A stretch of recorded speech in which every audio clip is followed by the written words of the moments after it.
emiti wano bibira bye byazaala faamu.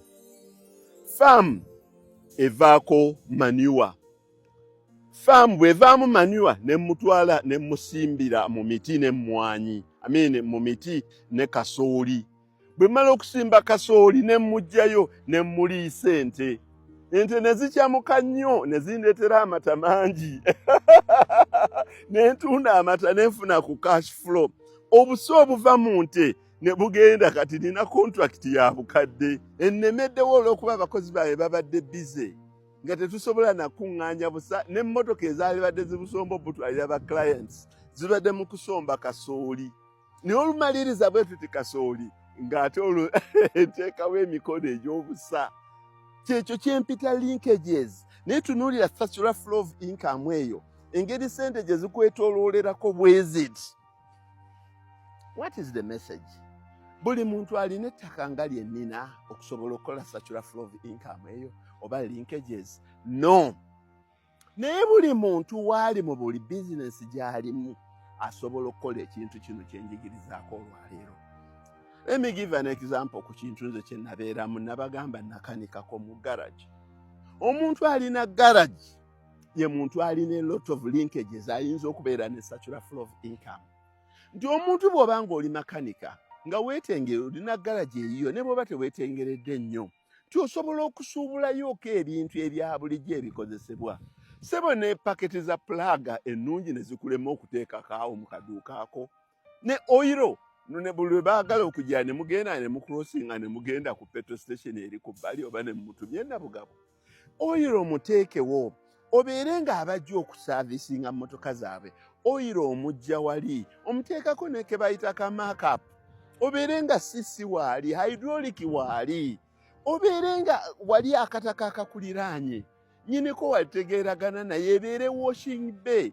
Nti emmotoka ezijja mu garagi obwo omala okuzigira muzooze, beerayo n'abaana abooza. Ebeere customer care naye ng'ekuleetera ssente kuba oyinza ozigattira ku oli gw'okoledde emmotoka. Bwe nkuleetera mmotoka yange ogikanika n'oginziriza yonna ng'etemagana bagipolishinze, manya oyo makanika wa ddala nga omugwe mmanyi mukwano gwange ali wali ennaalya. Bw'atyo bw'akola emmotoka yo n'agikupolishingira nedda. Kati obulaba nti nno kakiiko ekintu kyayogerako tekiri unique ku ye yekka mu kulima.